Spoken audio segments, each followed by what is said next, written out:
बंसल परिवार में अब शांति नहीं, बल्कि तूफान आने वाला है। वो राज जो इतने समय से दबा हुआ था, अब खुद ब खुद सबके सामने आ रहा है। राधिका की चुप्पी अब टूटने वाली है और उसके साथ वो सारी सच्चाइयां भी जो उसे अंदर ही अंदर तोड़ रही थीं। सब कुछ बदल जाएगा जब सुजाता की असलियत सामने आएगी। राधिका की आंखों में दर्द साफ झलक रहा है, लेकिन इस बार उसके अंदर डर नहीं है, बल्कि हिम्मत है। दिव्यम, जो अब तक उलझा हुआ था, धीरे धीरे हर बात को जोड़कर सच के करीब पहुंच रहा है। वह राधिका से सीधे पूछता है कि उनके साथ उस दिन क्या हुआ था। राधिका कांपती आवाज में कहती है कि जिस दिन सब लोग पत्थर बन गए थे, वह किसी साधारण घटना का हिस्सा नहीं था। वह एक जादू था जो उसी ढोंगी बाबा ने किया था जिसे रागिनी ने घर बुलाया था।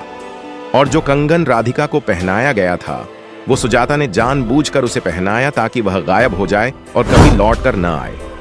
पूरा घर स्तब्ध रह जाता है।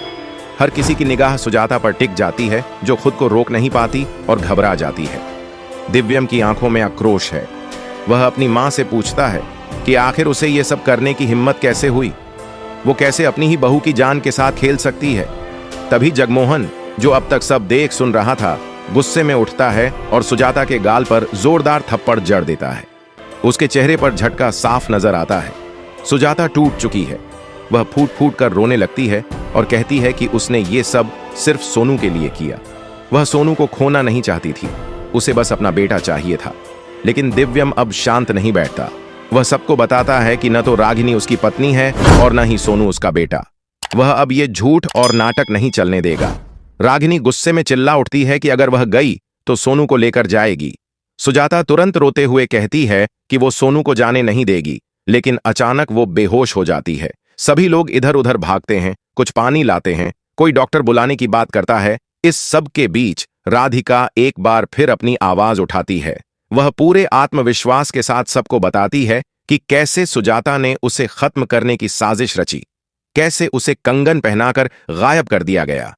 राधिका कहती है कि उसने अब तक परिवार की इज्जत के लिए चुप्पी साधे रखी, लेकिन अब नहीं। घर के बड़े बुजुर्ग भी अब सुजाता के खिलाफ हो जाते हैं। दादी, जो पहले सुजाता के पक्ष में थीं, अब चुपचाप सिर झुका लेती हैं। दिव्यम अब अंतिम निर्णय लेता है।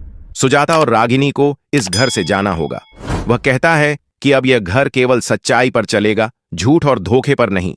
रागिनी गुस्से में घर छोड़ने लगती है और सोनू को साथ ले जाने की धमकी देती है, लेकिन दिव्यम स्पष्ट कर देता है कि सोनू उसका बेटा नहीं है और वह इस घर का हिस्सा नहीं रह सकता। सुजाता हाथ जोड़कर राधिका से माफी मांगती है।